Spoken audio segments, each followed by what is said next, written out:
Well, Dr. Michelle, welcome to Timelines. Hi, thank you, Bill. Thanks for having me. Well, we're just talking. You sort of have an interesting background. Sort of go into what you just told me about how you became a doctor, and then you said you got sick, and then you sort of found that you had to go into wellness and look at other ways of getting healthy, and you learned a lot too. Yeah, that's right. I've been practicing medicine in Southern California for about 18 years. And during that time, maybe about 10 years ago, I started getting really sick, and I was seeing the best specialists and my primary care, and with the way healthcare is, having to get referrals and all of that. And I was just not getting better. They were just giving me prescriptions after prescriptions and telling me I needed surgery. And I knew that I didn't need surgery. I just needed to find the right answer. So I started looking into alternative medicine. And that's when I found yoga and Ayurveda. And that is what I've been using, which is basically using food and herbs to get healthy again. And I didn't end up having to take any medicine or have any surgery to get healthy. So Ayurveda, did I say that right? Ayurveda? Ayurveda. Ayurveda. That's I did look it up online, and that's Indian, sort of Indian culture and nature with yoga, diet, lifestyle. That's right. I looked it all up. I actually put it in the show notes. I don't have the show notes up right now, so I started working. Yeah. Tell us more about Ayurveda. What is it? Well, what Ayurveda does is it really looks at the person as a whole. And the way medicine is right now, doctors are just treating symptoms. So patient comes in, they're in pain, they get a prescription, they leave. What Ayurveda does is really take the whole person into account and look at their body type and look at their diet and their lifestyle and prescribe different types of foods and herbs and exercises for them to get healthy on their own. And that's what I studied, and that's what I did to get healthy myself. So I read a little bit about it. It talks about the mind, the body, and the spirit. Mm-hmm. So how do those three relate to each other, and what's the most important? Well, they all relate to each other because everything's connected. And when you can all have all three in balance with each other, then you could be in perfect harmony. And that's what Ayurveda strives for. So I don't think any one of the three are more important. They're all equally important. Well, I always looked at where do you start? Do you start with diet? How do you start being healthier if you're sick, or want to even just stay healthy or get healthier? Yeah, I do think that you start with diet because within your GI system, there's a whole other set of nerves and things going on there that are very complicated. So when people start eating right for what they need for their own body type, then they can start getting healthier. And when they start getting healthier, then they feel like exercising more and they sleep better and they're more calm, and they can start working with meditation and different things to calm the mind and the spirit. I've written 5 papers for the military on diet. And Nice. And when I look back now, I wish I would have added one other element, and that would be sleep. Diet and then sleep for the soldiers and the commanders. Yeah, sleep is a huge part of it. So those are the 2 things. And then exercise. I mean, the military is really good about exercise because every morning, whenever you're not in a combat zone, even in a combat zone, the soldiers are very aware of staying healthy and staying in shape. But they've got to have the right diet, and they've got to rest too. So it's a combination of all three towards a military's perspective. Yeah, I agree with you. I mean, there's really like 10 points that I teach my clients, but those are the 3 big ones: is food, exercise, and sleep. And I saw you had yoga on there. Yeah. So yoga would fit with the exercise part, but depending on, what you need for yourself, sometimes different types of yoga or different types of exercise are better for different people. Right. I'm sort of a CrossFit guy, at least 10 minutes of CrossFit in the morning, and then hopefully get out and run. But we've had a lot of cold weather. Yeah. And I've transitioned my life more online. And I'll tell you what, hardest thing I've ever done is this online business thing we're doing right now. There's so much more than what meets the eye when we go and just talk here. But it's definitely a lifestyle changer. So let's go back and look at you a little bit closer. Congratulations. You grew up in Sacramento, pretty close. I have a lot of family in California, up and down California. And you went to Berkeley, which is, my daughters would love to go to Berkeley. Some of my best friends have gone to Berkeley. Yeah, it's a great school. It's a great college town. I loved it. Cal. Mm-hmm. It's pretty close. What's that? Was that about an hour and a half from your home with no traffic? 2 hours. About an hour and a half to 2 hours. Yeah. And then you're so close to San Francisco, and it's so beautiful there. I mean, Oakland that side of the bay is nice. It's very pleasant, very good weather. Yeah, and there's good food. It's good culture. It's great. I loved living there. Oh, amazing food. I still eat pretty well. I'm native California, multi-generation, and avocados, fresh Central Valley, all the fresh food. We eat well in California. Overall, I think Californians overall eat pretty well.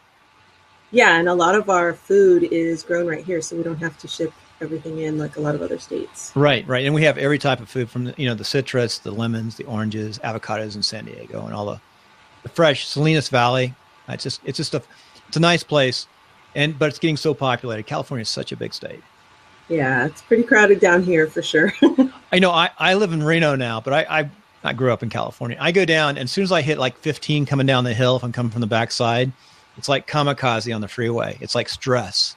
It is because people drive so fast and so close to each other. It's crazy. And the freeways are like 10 lanes across. There's overpasses everywhere. Yeah, it's just crazy down there. So I escaped to Nevada and northern Nevada, not they could hand off, I guess, Las Vegas to LA. Yeah. It's similar. But anyway, so that's good. So you became a doctor. Congratulations. That's a lot of hard work. What's it like being a doctor? What was it like being a brand new intern? Well, I went to medical school in Florida, so I did leave California for a few years. I knew I wanted to come back, so I applied to different programs in California, and I got the program I wanted, which was in the South Bay, so down in Torrance area. And that program was associated with a hospital in Mexico, the Red Cross Hospital. So every weekend we would drive to Mexico to either Tijuana or Mexicali, and we would work with children and we would operate on them once a month. So it was a very busy time, and they worked us pretty hard. That's really neat to do. Yeah. Another tie there too. My last years in the military, I went back in and finished active duty. I was a civil military operations officer. And one of my jobs was to make sure we got medical support and help into the remote provinces and areas mostly in Afghanistan, but I also did some work in Honduras. Oh, nice. Yeah, it's such a satisfying job to help people in those areas that need it. It is. It's a neat thing to do to help people and see how people live compared to how we live, how lucky we are. Mm-hmm. Yeah. So any advice you have I've got girls that are 15 and 13, and one of them at least and they both have good grades, wants to possibly go to medical school. Well, that's interesting because I also have a daughter and she's 14 and she's been considering going into veterinary medicine for a while. So I think veterinary medicine is a great field. I think any field in medicine is very satisfying, and you're definitely going to work hard to succeed, but it's a very satisfying job. It's funny you talk about the vets. In the military, more than half now are female. The veterinarians, and the Army is the one who produces the veterinarians on scholarship and training. And over in Afghanistan, the vet was highly coveted. They loved the vets to come in because every clot has a cow. Clot's like a little square in area for multi-generation families. Yeah. So they needed it. Yeah, they love the vets. The vets is a good thing. But it does cost a lot of money to go to school, and usually you're in debt when you come out of medical school too. Did you have to deal with the debt? I did. I didn't have any student loans coming out of Berkeley, but for medical school, I had a lot of loans, and I just paid them off last year. So it was congratulations. A big day for me. Yeah, thank you. That's got to feel really good. And your daughter, how's she doing? She wants to go become a vet. And so what's she, about 9th or 10th grade right now?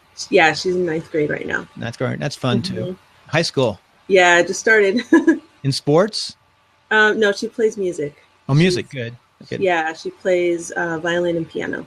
Oh, very nice. That's a lot of work in itself. That's a commitment to stick with. She's an orchestra. Yeah. Not marching band? No, she might switch to marching band next year, so we'll see. Southern California has a lot of great marching bands. I think, so you're El Monte, right? Well, we live out in Covina, West Covina area. Oh, Covina, okay. Because I'm trying to think. I think El Monte from sometimes marches in the Pasadena parade, I think.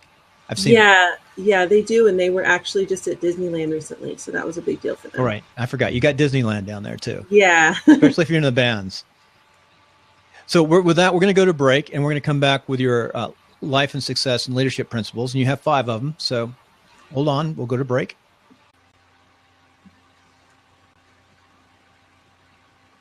Well, Dr. Michele, we're coming back off the break, and this is like my favorite part. We're going to go to your life and success principles, and they're kind of neat. So your first one is health. That makes sense, health. Yeah, that's pretty much my main one, because when I'm when I'm healthy, then I can take care of my patients, I can take care of my daughter, and I can handle my business, which I have a lot of things that I juggle. So you really need to be healthy. You do, having a family and being a professional, being a doctor, and then on the side, you've got this wellness, this drive to help people in wellness, which I think is really important. Yeah. I think you got to start thinking that when you're young as a kid. Yeah. I got lucky. My mom was pre-med, and my whole life I grew up with the concept of staying healthy and eating right.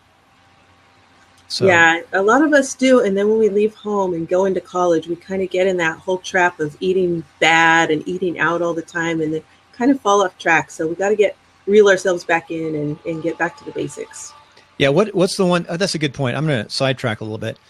When young people leave the home and they go to college, how would you suggest they eat? How can they avoid eating poorly?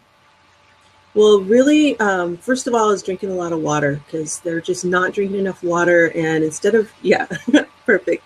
Instead of snacking between meals, if they can stick to 3 meals a day, even though it sounds very cliche, it is very important for their digestion to keep it on track. And in between meals, drink water instead of eating snacks and sugar to kind of get that energy. Now, on my research, I did, I believe in eating a little bit of snack, but nuts or something that's low sugar and a lot of water, like you said, in between. Yeah. Even cottage cheese. Some people don't like cottage cheese, but yeah, protein is good. But what happens is most kids end up snacking sugar, candy, and things like that to get that little buzz that they think they need. The only thing I've done a little research and studies, they say right before tests, and it's not really healthy to do all the time, but just a little bit of sugar, they say, stimulates the brain enough to actually enhance testing. We should do it all the time. I would agree with that, and I would recommend them to eat like fruits to get that sugar. Oh, absolutely, yeah. There's a lot of sugar in dried fruit, though. You know that. Mm-hmm. I can't eat that all the time. Yeah. I think sometimes I splurge now. I'm not as good as I used to. They've got those the dark chocolate with the dried fruits at Costco's. And I bought a bag because we had a big gymnastics meet and we were celebrating. And I think I eat more than anybody else, which is really bad. So your second time is time management hooked with energy. That's kind of interesting. Time management hooked with energy. Yeah, I actually read a book on this, and I can't remember the title off the top of my head, but it was actually called Energy Management. I mean, it was talking about energy management instead of time management.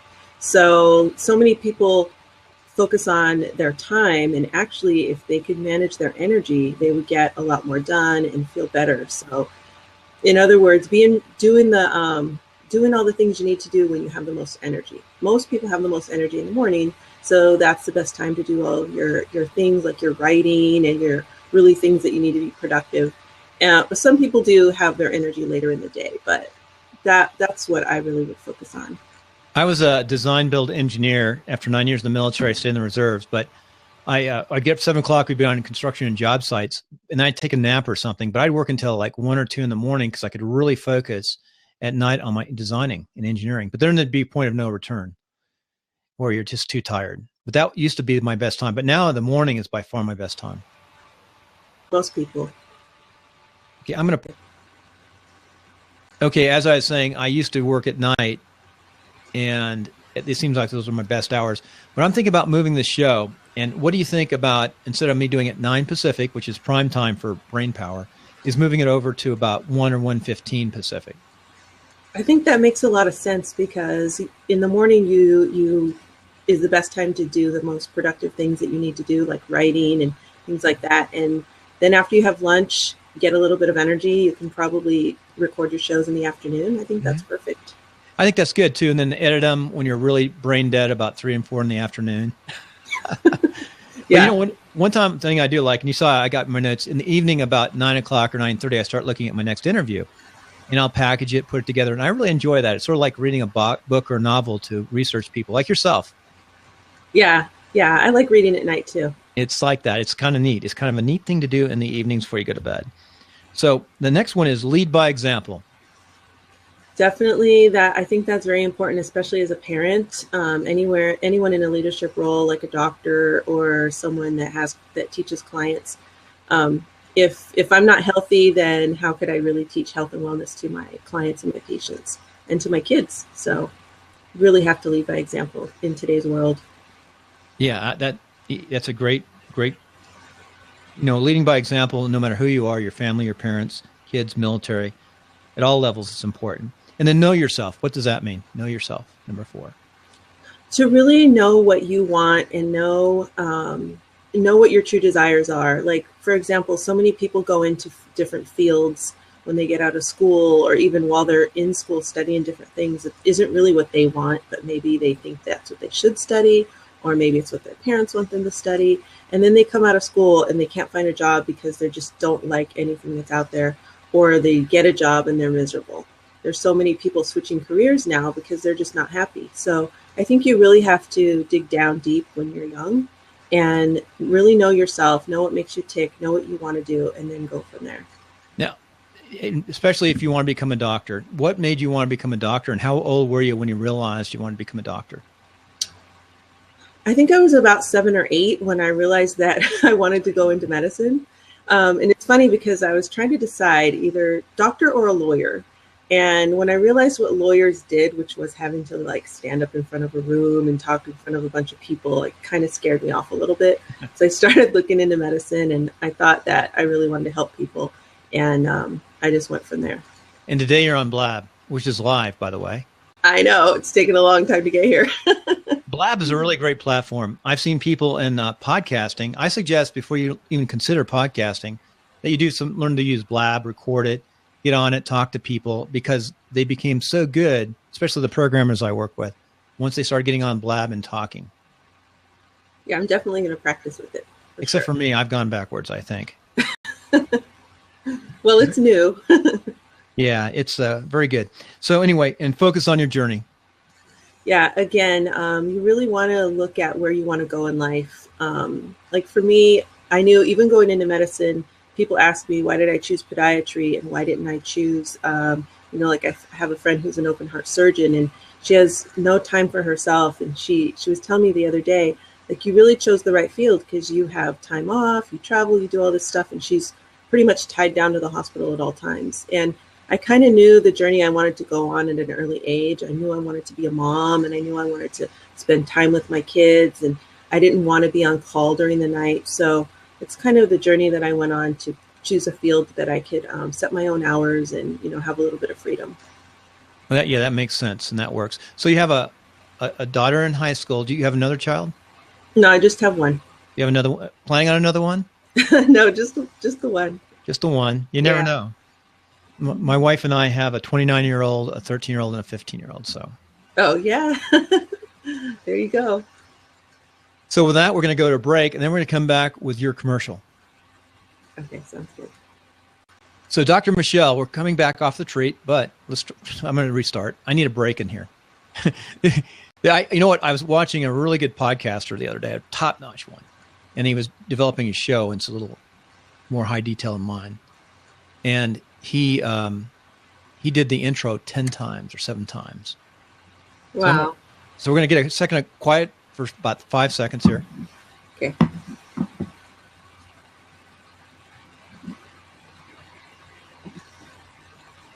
All right, Dr. Michele, we're coming in off the break, and we want to know, at least listener does, how can they contact you? And then give us a short commercial.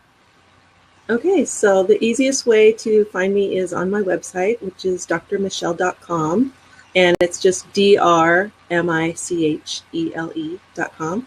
And all of my information will be there about my book that's coming out next month, and my signature program called Body Wisdom, Healthy Habits to teach people how to get healthy and feel good again. Very good. And, as we go on, this is your first course. Congratulations. Awful hard to do. Thank you. I know how hard it is to put together that first course or get your digital products put together. It's just tough. There's so many different pieces and parts. You got your website. How long have you had this website? I've had it a couple of months, but it just got revamped, and it's going live tomorrow. Oh, really? Well, website's never finished. Yeah, exactly. And it takes some time. That's a challenge in itself, just figuring out how to put all the nuts and pieces together. And you'll continue to see things change. Hey, we've got one last question. And I think this is really neat. And we talked a little bit about this, but I was sort of going online trying to figure out who you are. And I saw something about a retreat. Yeah, so I'm going to be leading a retreat, and it's called a Yin Yoga healing organic food retreat, and it's in Italy. It's coming up at the end of May, where we're going to be there for a week, and we're going to be doing some healing yoga, which is yin yoga, restorative yoga, and it's on a sustainable farm community, so all the food is organic, it's farm to table, and we're going to actually be having cooking lessons with the chefs that work there. And it's in Florence, like you said. You know how you need to market this? You need to market this to doctors to go into some kind of conference so they can learn something. So That's they can right. all write it off. Yeah, exactly. You got to be able to write off that travel. Though there aren't as many doctors in private practice these days, I don't think, like there used to be. Yeah, there's less and less. So you don't get that benefit unless the corporation or whoever handles medicine these days will let you go on those trips. Yeah, some of them will, so that's a good idea. That's a good. I mean, you have to market. It's a lot of work. My hat's off to you. You've got your family, your practice, and in balance. You're studying health, and you're trying to help other people by putting these programs together. And you'll make it. You're pretty young. You're a young doctor. Thank you. You can tell. So you've got a lot of years to develop this program and keep on going in the future. Well, thank you for staying with us. And now, everyone, we're not ending the program. We're just ending the podcast portion, the iTunes portion. And we'll open it up to the listeners on Blab, and we'll continue on YouTube. Okay. So we'll pause for a second. And that's why I think in the afternoon, I'll actually have a lot more people. I didn't really market this too. I forgot to put Twitter right here. You hit the Twitter on the left side and you can tweet it out.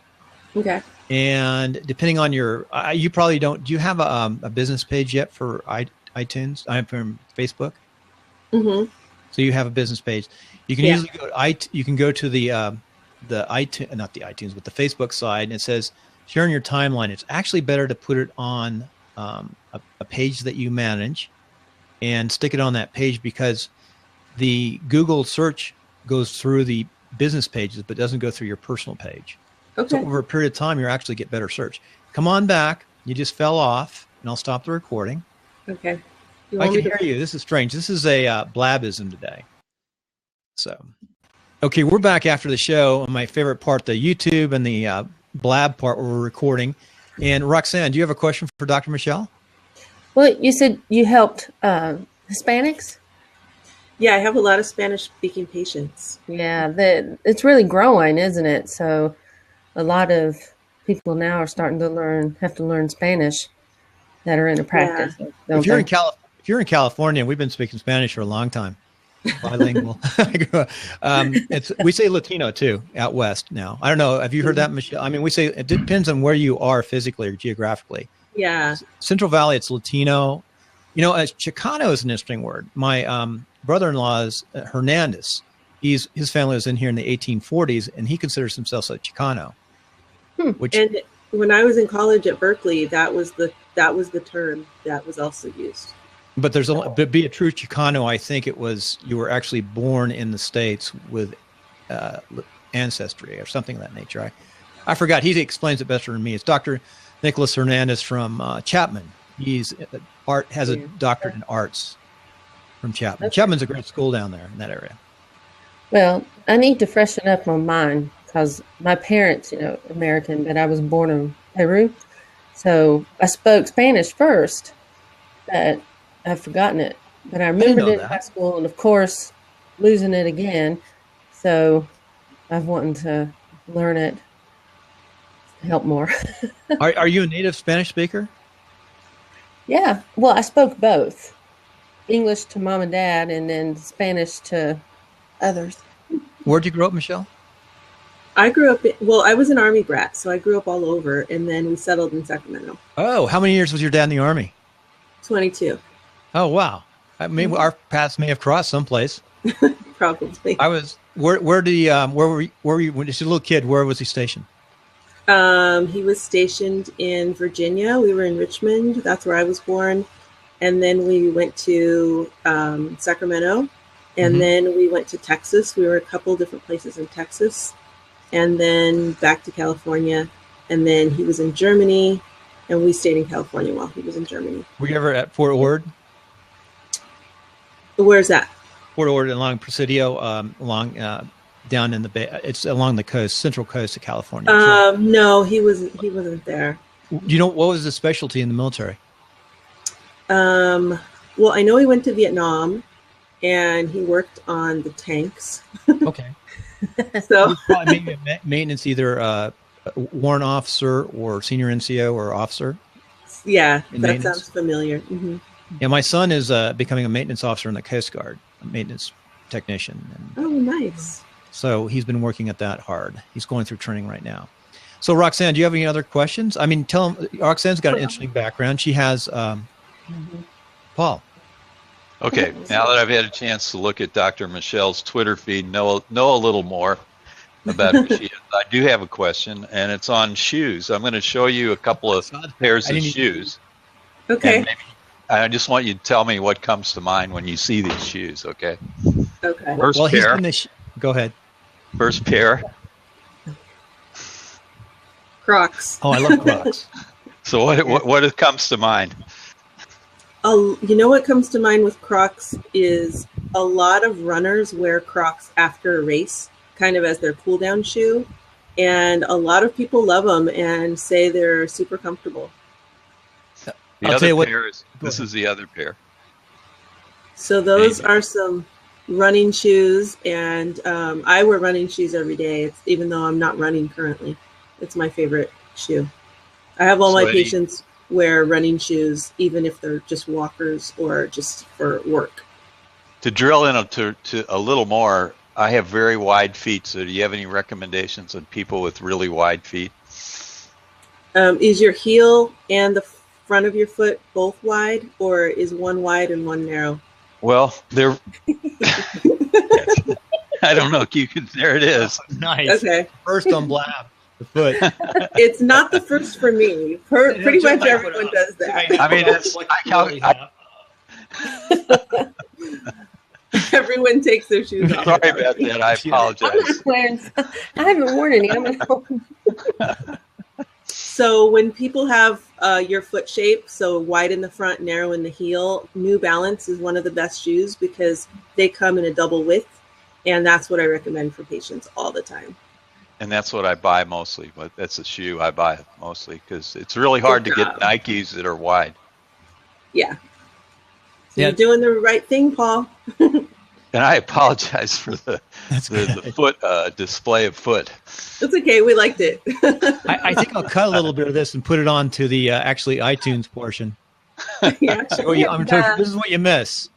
We have to buy high arch shoes for my daughter because her feet turn in. So we have to buy the high arches to keep hers, or she would be walking on the inside of her feet. Well, does she wear orthotics? We got a pair, but she's outgrown them. Mm-hmm. So we just make sure we buy shoes that are real high arch. Do me a favor.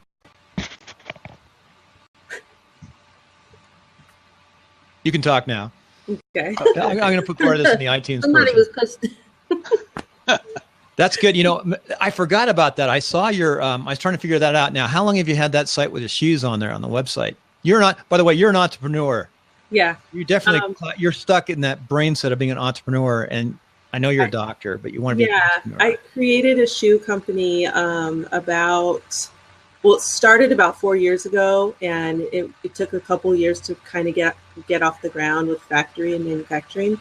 So it started as a result of women coming to me wanting a comfortable pair of high heels and having a hard time finding that. So I started doing research, and next thing you know, it was easier for me to develop a new shoe than to do what they wanted me to do, which was to operate on their feet so that they could wear high heels. Mm-hmm. Oh, wow. So what did you have to do to allow people to wear a platform or a high heel? Yeah, what I did was all of the things that I do to a pair of orthopedic shoes to make them comfortable, I just incorporated those same ideas into a high heel shoe. So using different padding, making them wider in the front, using a nice arch support, and just putting all of those features right into the shoe. I saw those online, yeah. And you've been doing that online for a while now? Yeah, about 2 years. And where do you have to manufacture them, design them? That must be a lot of work. Yeah, we make them here in the U.S. Actually, the factory's actually in downtown Los Angeles. Oh, really? Yeah, Oh, that's neat. Yeah, it's really neat to have a made in the USA brand. You ought to go to Shark Tales. Downtown LA is a neat place. My mom used to know it inside and out, and would like take me on tours as a kid. So I got to know it too. There's so many, you can get everything in LA. Yeah, and they've actually been cleaning it up the last several years, so it's actually a lot nicer than it was, say, 15 years ago. I went to WordCamp LA, which I loved. It was at I'm going to mess this up. The LA campus. What's the name of the LA campus there? University of California, Los Angeles. Yeah, University of California, Los Angeles. It was on the campus there, and you can drive downtown in about 10 or 15 minutes if there's no traffic. Just boom. And we had our party on Saturday night downtown it's only 400 people get to go to this. And it's really a neat, and it has, and the people who are in this it's called WordCamp for WordPress, are so neat. And we had like the top engineer WordPress guy from USC. Anyway, we had the big party downtown, and I had my friend from England with me, one of our programmers. I said, we're early to the party. Let's go walk around. And he didn't want to walk around. He wanted to just hang out in the part where we were. And I just walked all over downtown, and it was so much fun to see downtown. Oh, you know Jonathan, right? Yeah. I mean, here he is. He has a chance to get a guided tour of LA. And there's so much to see down there. I walked for about an hour and a half. I just had such a good time walking around downtown LA. It's a fun place. By the way, it's tropical down there now. I was in Pasadena. We actually had our dinner party the night before up in Pasadena. I think it's not Fire and Ice, but it's a place you probably know it if you're in the Pasadena area. It was a really neat place. It was Korean barbecue or something. Yeah, it's Korean barbecue. And they cook everything in front of you, and it was really neat. But I was really amazed at how much, even with a drought, how much greenery there is. If you go down towards the coast now, and especially in Laguna Beach, there's bananas on the trees, on the banana trees. That's a tropical change in California. Yeah. It's very tropical in parts of LA now. I mean, it's crazy. Although the drought looks like it may be breaking now with El Nino. Yeah, we're actually not hating El Nino. We need the rain, so you need that. We're kind of enjoying it a little bit. Yeah, and we're getting a lot of snow up in the mountains. Great snowpack. We've had 5 or 6 snows here in Reno, and the mountains just above us. I'm at 5,000, 7,000 is right behind me. We're getting so much snow. My wife was just up there this weekend, and there's 15 feet of snow packed up in places. Wow. I usually take my daughter up to Tahoe to go skiing once a year, so that'll be good for her. Where do you go in Tahoe? We've been up at Heavenly. Mm-hmm. Heavenly's the number one place. You get to go in Nevada and California. Yeah, because there's a doctor's conference like you were talking about earlier. Yeah, that's They smart. have it right there at the resort, so I'm able to take her with me, and then she gets to ski. So where are you guys staying? Right there at the Heavenly Resort. Oh, at Heavenly? Oh, that's so nice in the California City. Mm-hmm. Oh, that's in the Marriott. That's nice. I like that. I have friends that give me rooms there sometimes, free rooms and stuff. I just know Well, I don't get that. every once in a while. I mean, we love that area. That's so nice. It's the one the Marriott right there runs both sides of the. Yeah. That's beautiful. That's with a tram right there in the middle. Yeah. It's like heavenly. That is heavenly.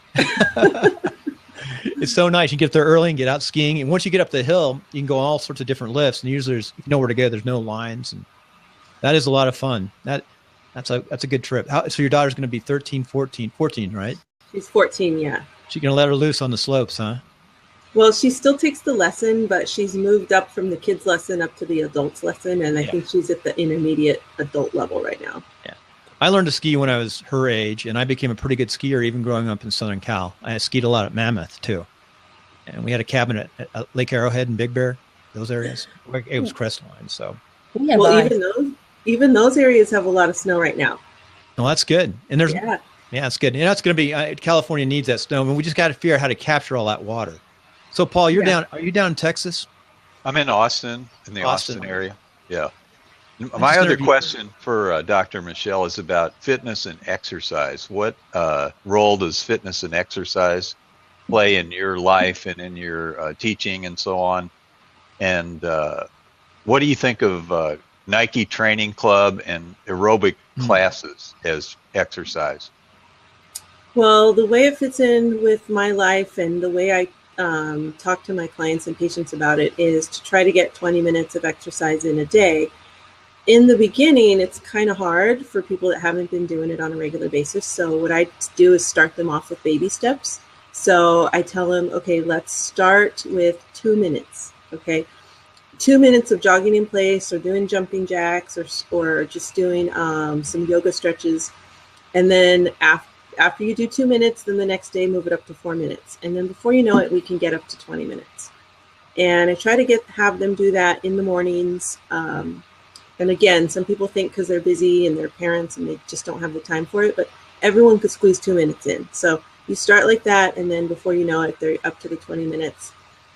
In terms of aerobics and Nike training camps, I think for certain people, they're a really great way to get their cardio in and to get their workouts in. For other people, they're just not going to gel with it, so they might be better off just doing some sun salutations or yoga at home, or even just taking like a brisk walk around the block. So that's what I like to do a lot. There's a route that I know that will take me 25 minutes. So a lot of times I'll just do that, and it's kind of uphill on the way back. So I get a good workout in that way. Is taking an exercise class exponentially better than just going on, say, a 20-minute or 30-minute walk, do you think? I wouldn't say exponentially better, because it all depends on the person and what their body needs. Like some people, if they get too heated, they're actually going to feel worse after they exercise. So for that person, it's going to be better for them to do something outdoors, like a jog or a brisk walk, whereas other people need that really hot activity. So like hot yoga or an aerobics class or something would be better for them. So it really depends on the person. Okay, back to you, Bill. I'm sorry, I just had to get that out of my system there. This is better than my interview because Michelle's all warmed up now. She's got it down. She's an expert, and she's talking really well on Blab. See, your Blab, you need to be on Blab a long time ago. And if you would come on like once a week and just before you start a podcast, if you want to do a podcast, just come on, just set a time, come up, and people just jump on. I think the evenings are better, and just talk because people would love to know what you're putting out right now. I had a question about the Fitbit.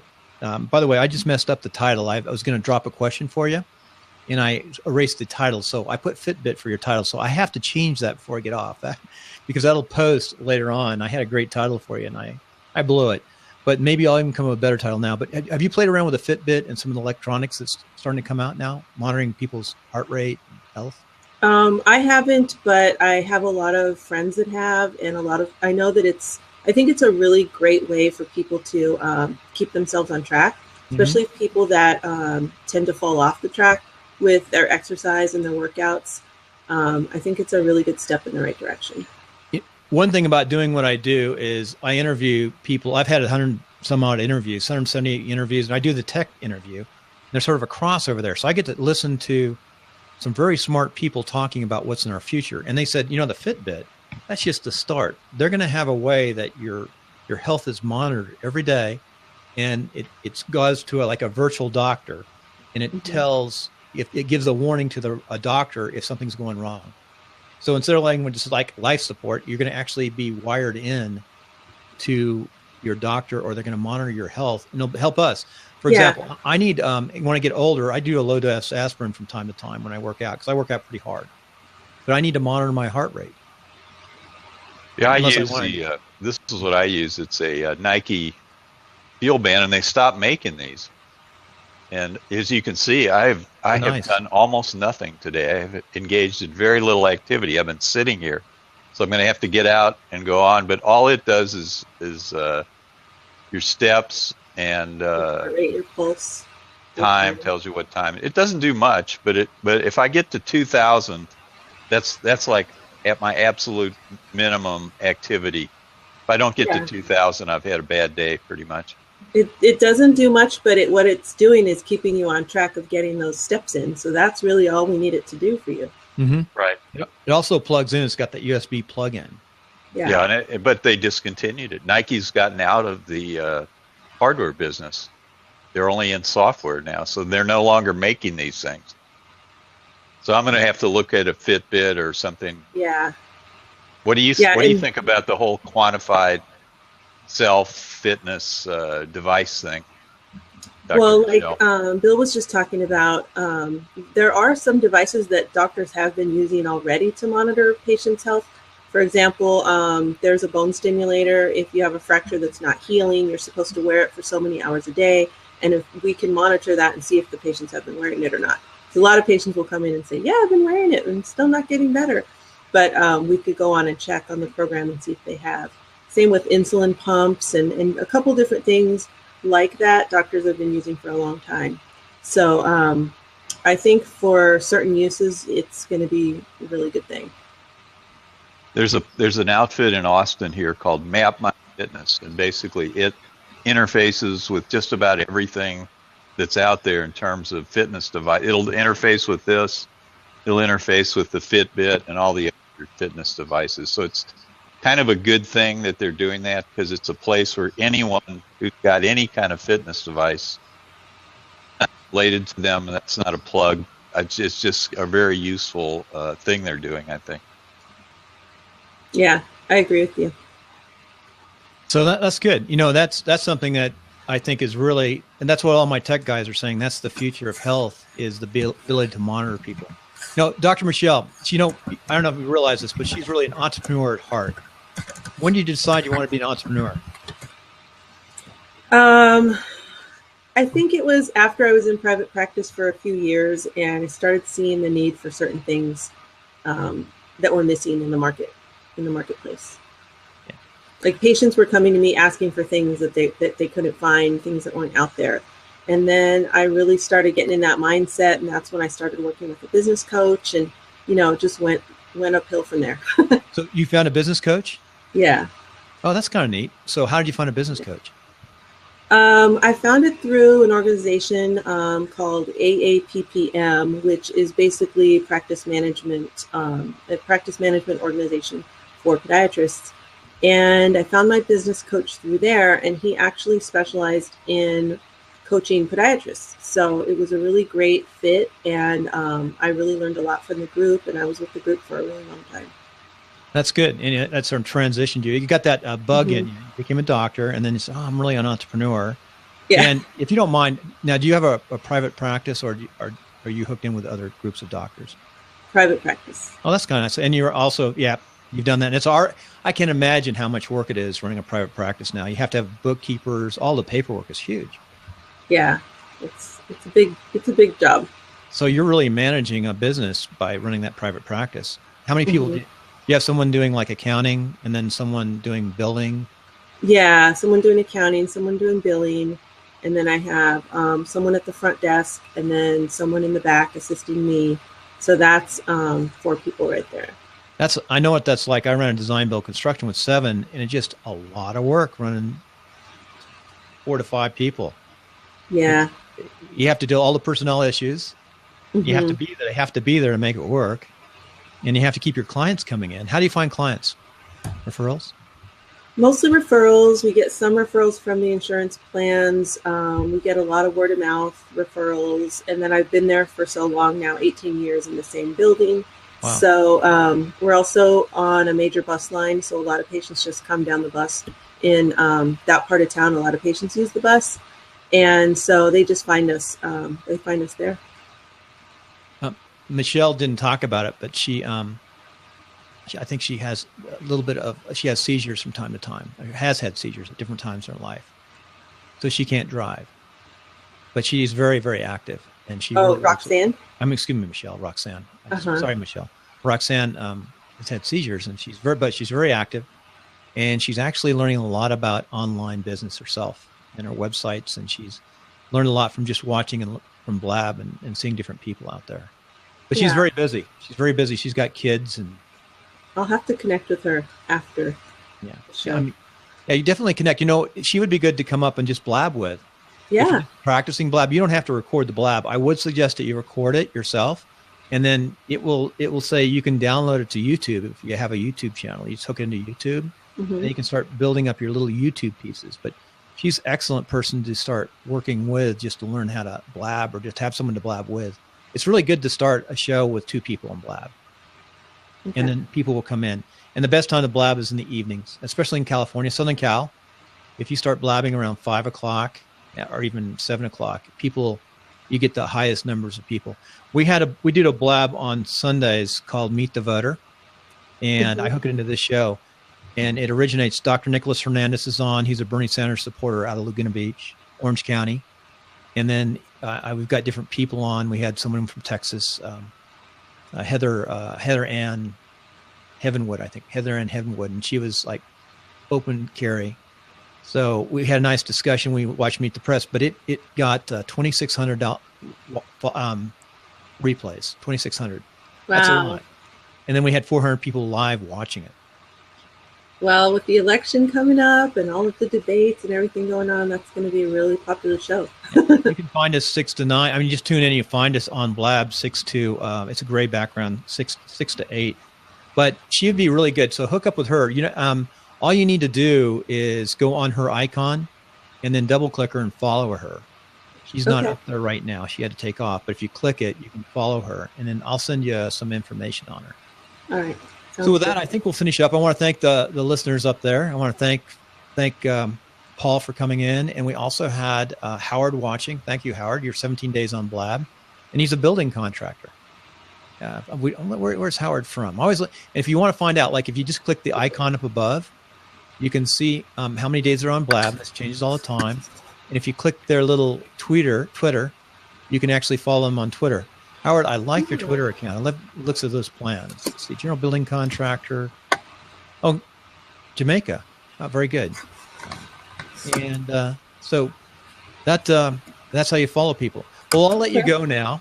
What I want you to do next time, though, I want you to pull this out. And if you need some help, just give me a call. I'm here after my podcast. If you come on the podcast, like afterward, we can get this thing working. Okay. Easy. And actually, there's a lot of folks that will help you for free if you just ask for help on Blab. You can just go up there and go test and say, can anyone help me test Blab, or what's the best way to hook up microphone stuff? Okay. But your visual is very good off your computer. Just work on the sound, and I think you'll do really well. Good luck with your businesses. I'll be tracking. I'll watch you. And next year, come back up on Timelines and tell us how your business is doing and how the retreat went. Okay, I will. Thank you. Thanks for having me. It was really fun. Bye-bye. Bye. Put the wave on. I got to put the wave on. Okay. I just got to wave goodbye. Bye. So thanks. So anyway, we just finished up the show. Really fun show. Another fairly new, even though she's been on Blab for a while. Dr. Michele did a great job today. We'll get her mic hooked up, but it'll be a good interview. And the best part of the interview was not the podcast part that I did, was when the guests came on who are listening in to Blab and asked questions. They did a better job than me. So I need to put some of those questions up front, especially if they're vetted. I need to get those folks vetted so they can sign off on my iTunes portion. So thanks, everybody. I'll be back tomorrow. Let me see who's on tomorrow. I should know. Let me write this. Let me check. Tomorrow is the 13th. Ooh, 13 day. So we've got Jason Trigg. Let me ignore. My calendar is not syncing exactly right. Let me figure out who this is. Jason Trigg. I haven't done my research on him. Usually I do the research the night before. They fill out a form, but I'm typical American. I wait till the last minute to do my research and send out the information. Maybe I'll send it out a little earlier today. So anyway, thank you. I'll be back tomorrow at 9. I think I'm going to move this next week. I'm going to start maybe the week after. I'm going to start transitioning it back into about 1:15 Pacific time. And that gives it 4:15 East Coast. So 1, 2, 3, 4. Yeah. Anyway, take care. Talk to you guys later. Bye.